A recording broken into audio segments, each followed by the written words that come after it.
لاہور کے دل میں ایک ایسا مقبرہ کھڑا تھا جسے شہر والوں نے صدیوں سے نیلا گنبد کے نام سے پکارا۔ جب صبح کے دھندلکے میں سورج کی پہلی روشنی اس کے نیلے کاشی والے گنبد پر پڑتی تو وہ دور سے ایسے چمکتا جیسے کسی نے آسمان کا ایک ٹکڑا زمین پر نصب کر دیا ہو۔ لیکن اس عمارت کے گرد صدیوں کا گرد و غبار، شہر کی بے ترتیبی اور فائدے کی ہوس نے ایسا حصار بن دیا کہ اصل مقبرہ عام آنکھوں سے اوجھل ہو گیا۔ جو لوگ روز وہاں سے گزرتے تھے انہیں شاید اندازہ ہی نہ ہوتا کہ ان ٹوٹے پھوٹے اسٹالوں، چھپر والوں، مکینک کی دکانوں اور بے ہنگم جھونپڑیوں کے پیچھے ایک مغل درباری کی آخری آرام گاہ چھپی ہے۔ وہی محمد صالح کمبوہ جو شاہ جہان اور اورنگزیب کے دور میں قلم کی شان سمجھا جاتا تھا اور جس نے عمل صالح جیسی تاریخ لکھی جس سے آج بھی محققین مغلیہ دور کو سمجھتے ہیں۔ یہ مقبرہ کبھی شہر کی زینت تھا۔ 18ویں اور 19ویں صدی میں جب لاہور کی گلیوں میں شام اترتی تو اس نیلے گنبد سے جھلکتی روشنی راہیوں کو دور سے نظر آتی۔ مگر وقت نے کروٹ لی، شہر پھیلتا گیا، ٹریفک بڑھی، بے قاعدہ تعمیرات نے ہر کھلی جگہ کو گھیر لیا۔ نیلا گنبد بھی اس لپیٹ میں آ گیا۔ ایک ایک دکان بڑھتی گئی، پھر اس کے آگے ایک اور دکان، پھر چھپر، پھر شیڈ، پھر گودام، اور دیکھتے ہی دیکھتے پورا مقبرہ دکانوں کی دلدل میں دفن ہو گیا۔ یہ قبضے اس قدر مضبوط ہو گئے کہ اصل تاریخی ورثے تک پہنچنے کے لیے لوگوں کو پچھلی گلیوں کے سوراخ جیسے راستوں سے گزرنا پڑتا تھا۔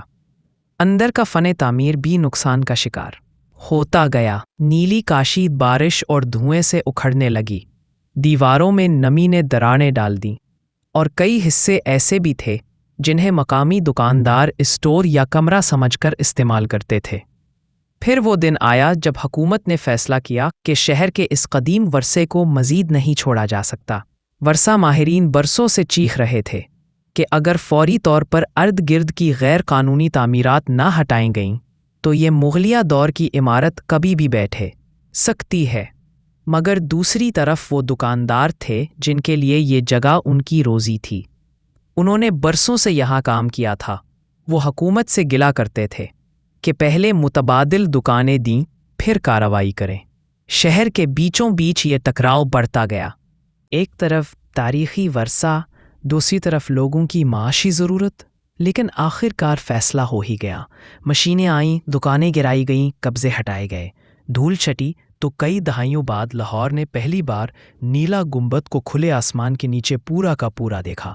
لوگ حیران رہ گئے کہ ان ٹین کی چھتوں اور شٹر والی دکانوں کے پیچھے کتنی خوبصورت عمارت چھپی ہوئی تھی۔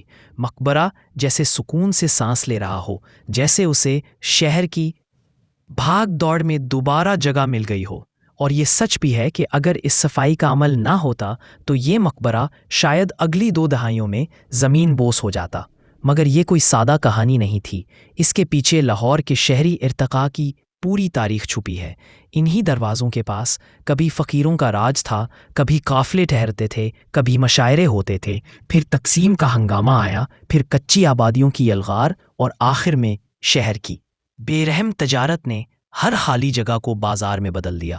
نیلا گنبد بھی اس تاریخ کا شکار بنا، مگر یہ بھی اسی تاریخ کی خوبصورتی ہے کہ وقت کبھی کبھار موازنہ کر کے فیصلہ سناتا ہے، اور اس نے یہاں فیصلہ ورثے کے حق میں دیا۔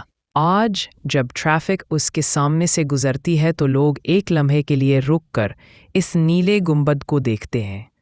کچھ لوگ اسے محمد صالح کمبو کا مزار کہتے ہیں، کچھ اسے مغلیہ لاہور کی آخری سانسیں سمجھتے ہیں، اور کچھ صرف اس کے نیلے گنبد کے حسن پر ٹھٹک جاتے ہیں۔ مگر اصل حقیقت یہ ہے کہ یہ لاہور کی پہچان کا حصہ ہے، وہ حصہ جو دکانوں کی بھیڑ میں کھو گیا تھا اور جسے شہر نے بڑی مشکل سے واپس پایا۔